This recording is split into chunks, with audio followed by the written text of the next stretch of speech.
Hello, and welcome to the Comfort Connections podcast. In this episode, Best Practice Strategies, Smart Aging Education for Older Adults and Caregiving Teams, we are joined by several guests. The first guest is Sarah Bercier. She's an Executive Director for the Council on Aging of Ottawa. Joining her is Dr. Trudy Metcalf. She's an educator, gerontologist, writer, researcher, and also the co-developer and facilitator of the Smart Aging program. Lastly, Linda Meek will join us from ComForCare Home Care of Ottawa Champlain. She's a business development and relations manager.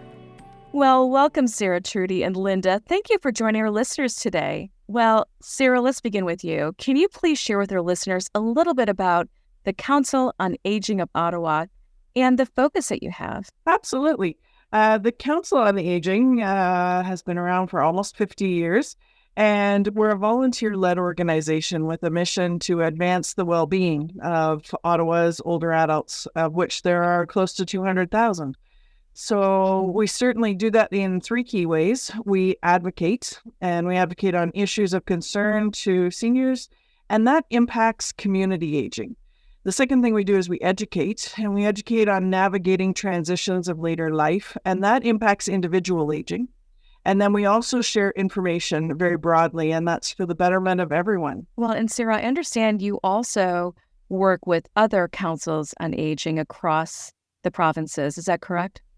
That's true. There's 11 councils on aging in Ontario, and then there's a couple of others. There's one in Saskatoon specifically, and then there's another one in Alberta.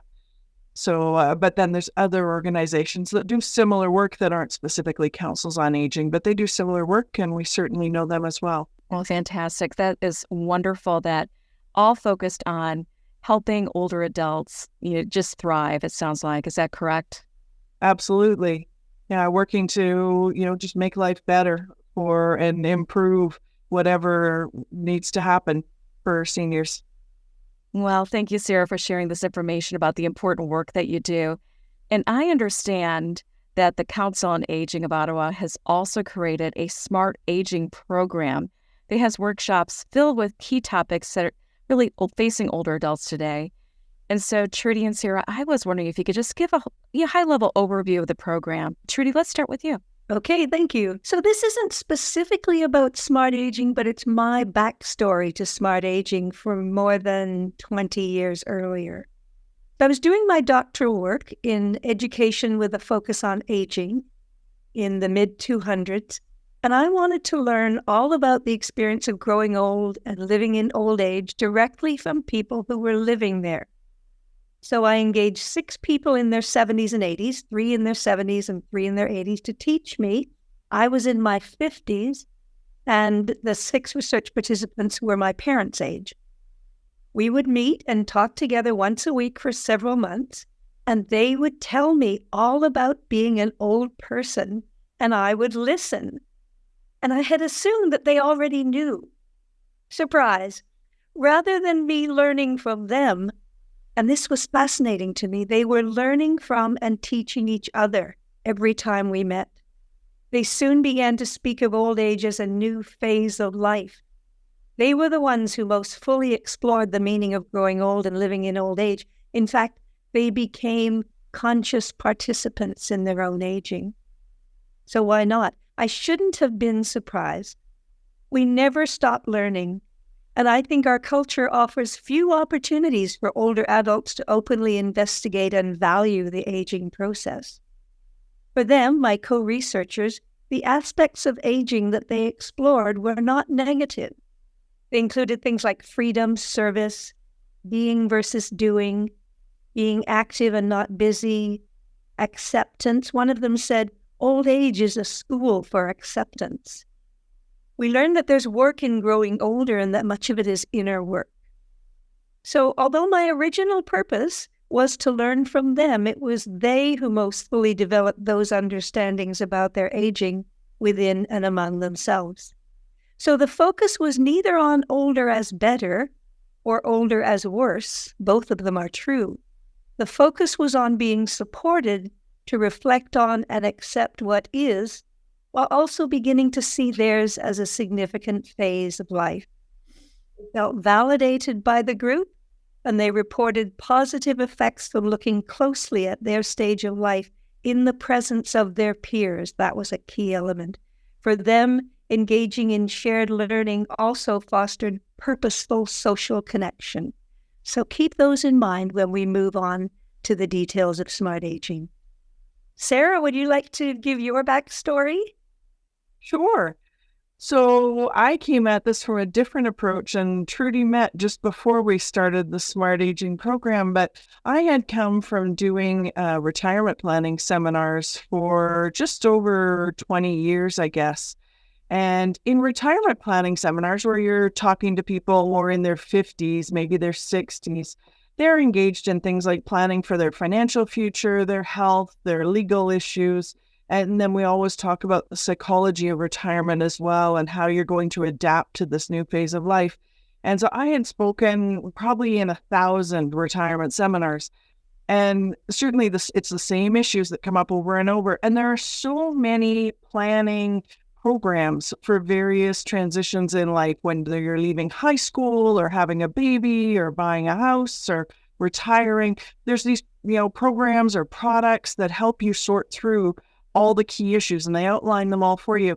And I got to thinking there is nothing like that for aging. And I did my research. I searched all through Canada and the US looking for any kind of a program that did this. I came close with a couple, but they really didn't look at that whole perspective of what are the key issues you need to address. So I set out with a mission to determine what are the key issues that we want to address. And then Trudy was able to add in the how do we address them given her background. So it was just a perfect pairing to address those key issues. Wow, fantastic. It just really seems like, just as you mentioned, Trudy, about how much those older adults learn from each other. That was the biggest surprise about adult learning and the peer-to-peer. And then also, Sarah, thinking through, like, how can you put this into practice? Those practical steps. So exciting. What a key, all those key benefits of, really looking as we go, all of us go into the next chapters of our lives.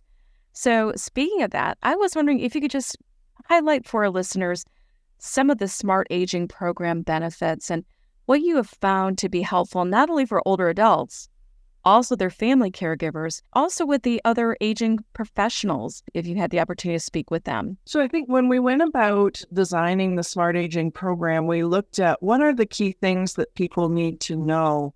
And so in our core program, we have 8 workshops, and then we have an additional 8 standalone. So the core program is taken as a set. And when people sign up for it, they're expected to take all 8. And so it's really designed as a set because we want people to be able to think through things and report back to the same people that they sat with on week 1.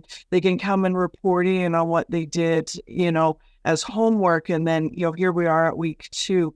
And the key areas that we looked at were workshop 1 is all about, I'm getting older. What's great about this? What sucks about this? What do I still want to do? What are some of my regrets? Just sorting through it. Workshop 2 is about social connections and the things that are important there. We talk in workshop 3 about health issues, and we take the approach of what's really concerning you and what are you going to do about it. And in workshop 4, we're looking at addressing health crises when those come up, and have you had those important conversations and made some important decisions. Workshop 5 is about transportation options and exploring all of them so you're not taken by surprise. Workshop 6 is all about housing options and understanding the full scope and what you would want to consider as you make decisions about that. And workshop 7 is about common financial concerns, regardless of your level of income. Doesn't matter if you make $15,000 or $150,000. These are common concerns like, will I have enough? And that just depends on for what. Or, can I answer someone who's asking me for money, whether it's their inheritance or their laundry money? So it's looking at very common things. And workshop 8 wraps it all up, where they get to celebrate their successes of the previous 7 weeks and that kind of thing. And in doing all of this, I think it really supports, as Trudy was saying, it really supports older adults as they sort through the issues and they have it all in one place and they've thought through it as a package, heard from their peers. But I think it also the more that seniors themselves have these issues thought through, the better it is for their caregivers, for their loved ones, because then children don't have to wonder, did mom ever think this through? I wonder what she would want, or, oh dear, has she thought about her driving skill, or what have you? They know that mom has addressed that, and perhaps in a safe place. So that's really helpful. And one of the benefits that we've really noted as well is that even for people in agencies or companies, they can know that if people have thought these issues through, they're making purposeful choices.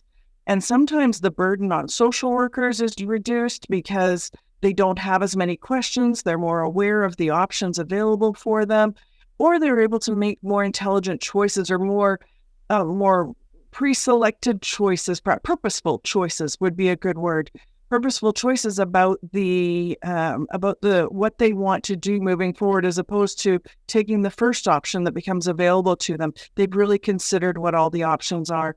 So when they're well prepared and they've thought through the options, everybody wins. Wonderful, wonderful. And I was wondering, Trudy, any aspects that you can build upon that Sarah mentioned, just some of those principles that were applied from your research into the design of the programs? Yes, certainly. First of all, I have to keep in mind that we're asking people to take risks here.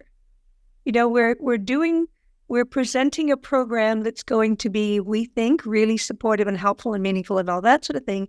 But we're asking people in small groups with people they've never met in almost all cases to say things that are quite personal. And so we need to set it up and do this right at the beginning and then return to it each week. So set it up so that we create and maintain a safe and secure environment. And that includes the obvious things like confidentiality, explaining what that means, and then briefly returning to that each session. Other things are the idea that you need to have respect for the other people in the group, regardless of whether you agree with their point of view, and that in fact you can very likely learn from their point of view, and take responsibility for their own level of participation. And we talked very briefly at the beginning about how we all know people who talk and won't stop. And so we need to take responsibility for saying what you want to say, whether you're someone who normally talks a lot or someone who normally just sits back and listens. That's the kind of thing.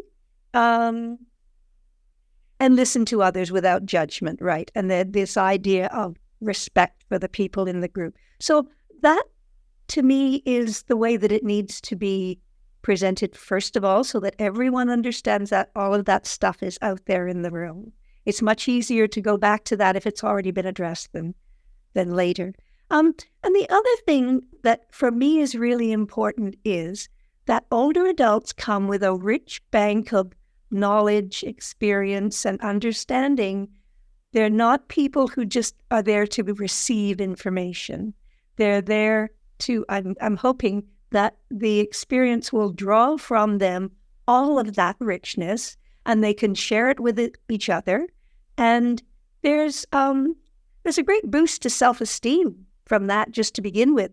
What we were doing in the project was creating programs that were quite serious in nature, but I think we tried to ensure, too, that there was some fun in it, and that there were opportunities for laughter, because that's very important as well. Well, fantastic. Thank you both, Trudy and Sarah, for sharing these insights and how you've developed the program. And it sounds like it's just fabulous, a fabulous resource. So, Linda, I'd like to bring you into this discussion. Thank you for being here today. I am just so curious how ComForCare Home Care has been able to implement training for and education for older adults and professional caregivers, such as a smart aging program that really has positively impacted aging in place at home. Can you share a little bit more of your thoughts? Yes, so thank you, Trudy and Sarah, for joining us at ComForCare today.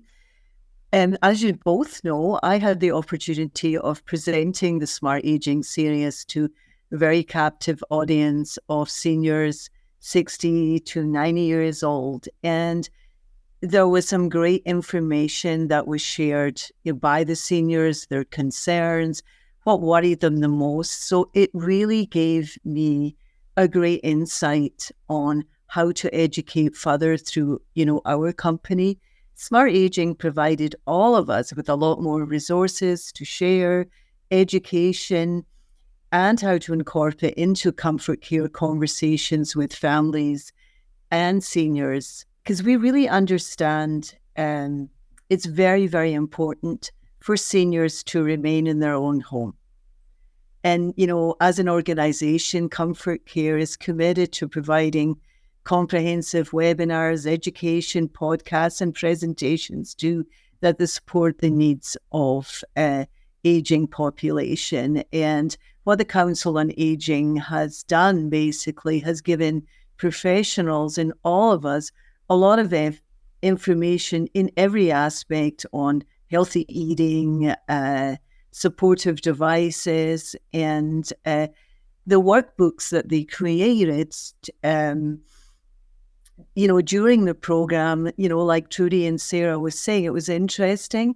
Some just kept them blank and wanted to fill them in when they got home, and others couldn't wait to stand up and share. But these comprehensive workbooks were just amazing for people to think about what really worried them the most. So there was definitely a lot of it, and I was very proud to be able to present Smart Aging in Ottawa. Fantastic, Linda. Thank you for sharing about how your organization continues to leverage education.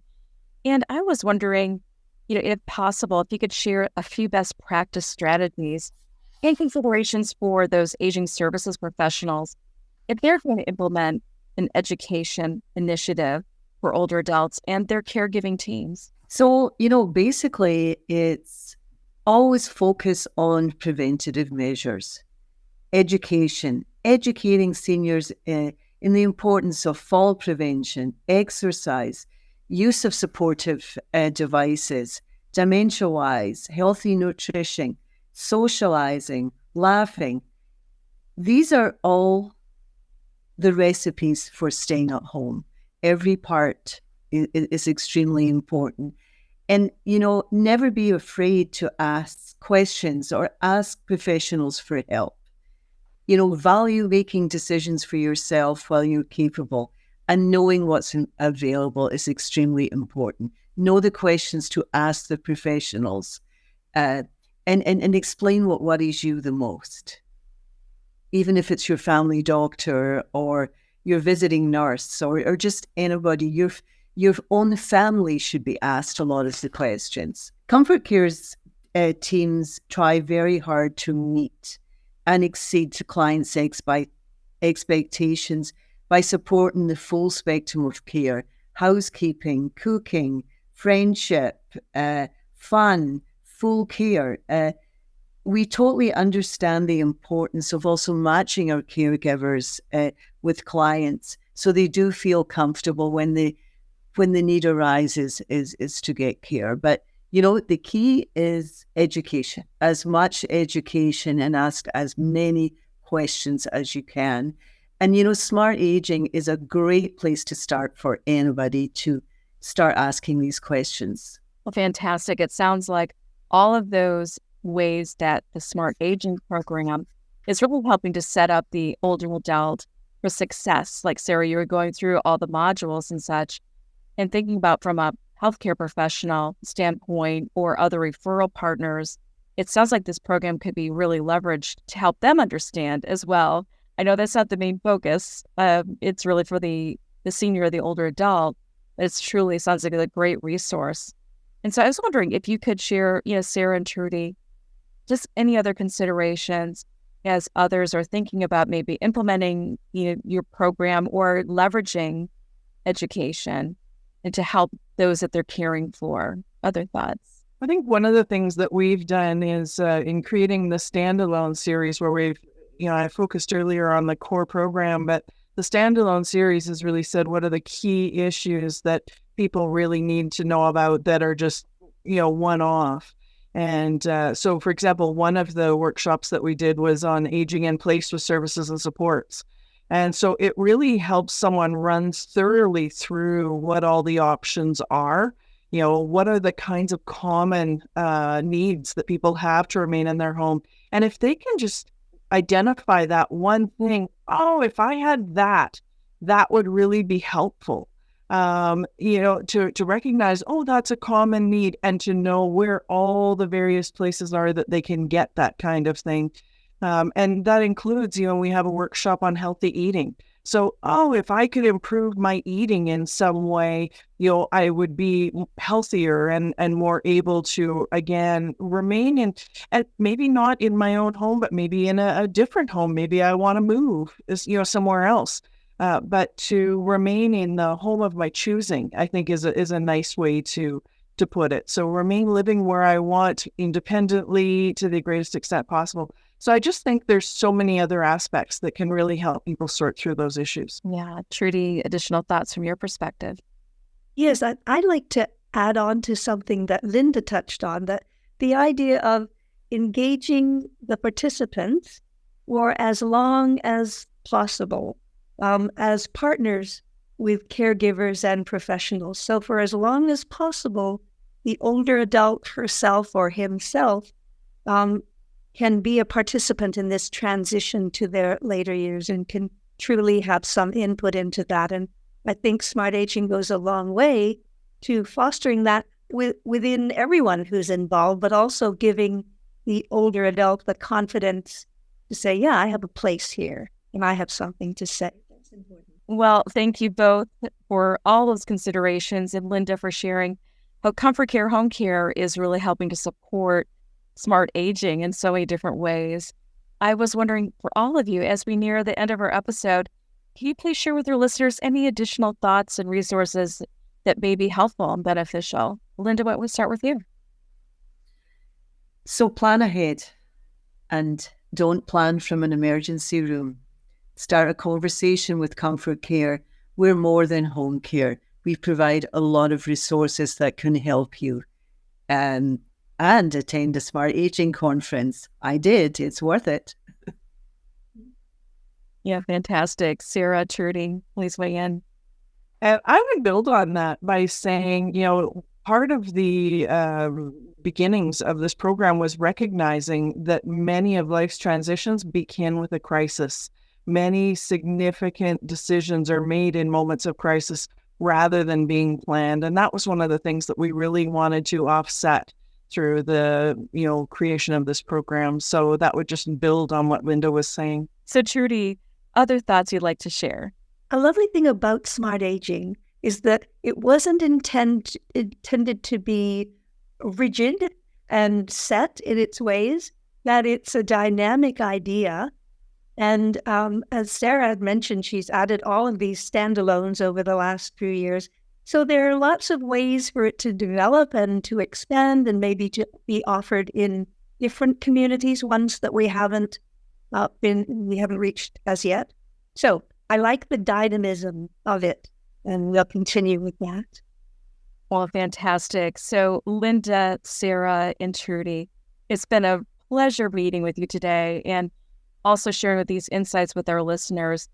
My biggest takeaway, in a moment, life changes. And as long as we keep front and center that older adult, what's all about this whole program and what everything ComForCare Home Care does is focus in on keeping them healthy and independent as possible at home. That's what's most important. Thank you again, Sarah, Trudy, and Linda, for joining us today and sharing your insights. Listeners, visit ComForCare.ca and click on the Resources tab to view Comfort Connections episodes, view show notes, and download complimentary resources.